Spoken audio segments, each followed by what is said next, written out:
పరిశుద్ధ వారంలోని 3వ రోజైన పరిశుద్ధ బుధవారంలో మనము ఈరోజు ఉన్నాము. ఈరోజు మనము గుర్తుంచుకోవాల్సిన వాక్య భాగాలు మత్తయి సువార్త 26వ అధ్యాయము 6-7 వచనముల నుండి 15-16 వచనముల వరకు మనము జ్ఞాపకం చేసుకుందాము.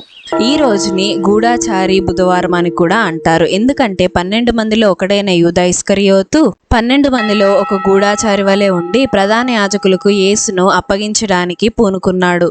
అదే విధముగా మరియా, బేతనియలోని మరియా ఆయన తల మీద అత్తరు పోసి యేసును అభిషేకించడం కూడా జరిగింది. యూదా ఇస్కరియోతు 30 వెండి నాణెములకు ఆశపడి యేసును అప్పగించడానికి అతను ఒప్పుకున్నాడు. ఈ 30 వెండి నాణాలు అనేది పాత నిబంధన గ్రంథంలో మనం చూసినప్పుడు ఒక దాసునికి కానీ దాసీకి కానీ వెలకట్టి ఇచ్చే 30 వెండి నాణాలు. అంటే ఒక దాసునికి వెలకట్టే అంత 30 వెండి నాణాల కోసము అతడు ఆశపడి యేసును అప్పగించడానికి ఒప్పుకున్నాడు. అయితే ప్రధాన యాజకులు తాము ఇస్కరియోతును అడగలేదు, కానీ అతనంతటా అతనే వెళ్ళి సాతాను అతనిలోకి ప్రవేశించినందున వారి దగ్గరకు వెళ్ళి అతనే ఒక ఒప్పందమును చేసుకోవడం జరిగింది.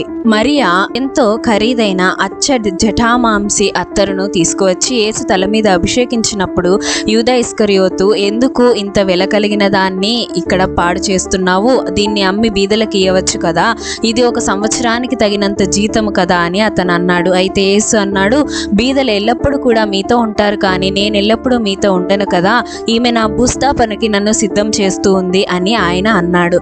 అంటే ఆయన చనిపోయి పాతిపెట్టినబడినప్పటికీ తనని సిద్ధం చేస్తుందని ఆయన ఉద్దేశము. అయితే యేసు మెస్సియగా వచ్చి అభిషేకించబడడాన్ని కూడా ఇది సూచిస్తుంది. ఆయన ఇహలోక సంబంధమైన సింహాసనం కాదు, కానీ సిలువనే తన సింహాసనంగా చేసుకొని ముళ్ళ కిరీటాన్నే తన కిరీటముగా ఆయన ధరించుకున్నాడు. యూదా ఏ మాట అయితే సంవత్సరానికి తగినంత జీతము అయిన ఈ అత్తరు బుడ్డిని ఆయన మీద నువ్వు పోస్తున్నావన్నాడో, ఆ సంవత్సర జీతంలో 3వ వంతు అంటే 30 వెండి నాణాల కోసం కక్కుర్తిపడి అతను యేసును అప్పగించడానికి పూనుకున్నాడు. ప్రధాన యాజకులు యేసును పట్టుకుంటే జనాల్లో అల్లరి వస్తుందేమో అని భయపడ్డారు, కానీ యూదా ఇస్కరియోతు వాళ్ళకి ఒక ఛాన్స్ని దయచేశాడు. సన్ హెద్రిన్ అని 70 మంది యూదా ప్రధాన యాజకులు ఉండే ఒక సభ దగ్గరికి యూదా వెళ్ళి తన 30 వెండి నాణాల కోసము అతను ఒప్పందం తీసుకోవడం జరిగింది. పులియని రొట్టెల పండుగ గురువారం మొదలవుతుందనగా బుధవారము ఈ సంఘటనలన్నీ జరిగాయి. యేసయ్య తన శిష్యుల్ని ఎంతగానో ప్రేమించాడు, కానీ యూదా ఆ ప్రేమను అర్థం చేసుకోలేకపోయాడు.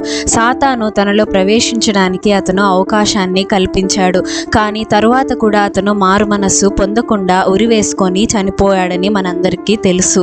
యూదాను గురించి యేసు వారు చెప్పిన వాక్యము, నాతో కూడా భోజనం చేయువాడు నాకు విరోధముగా తన మడమ ఎత్తెను అను లేఖనము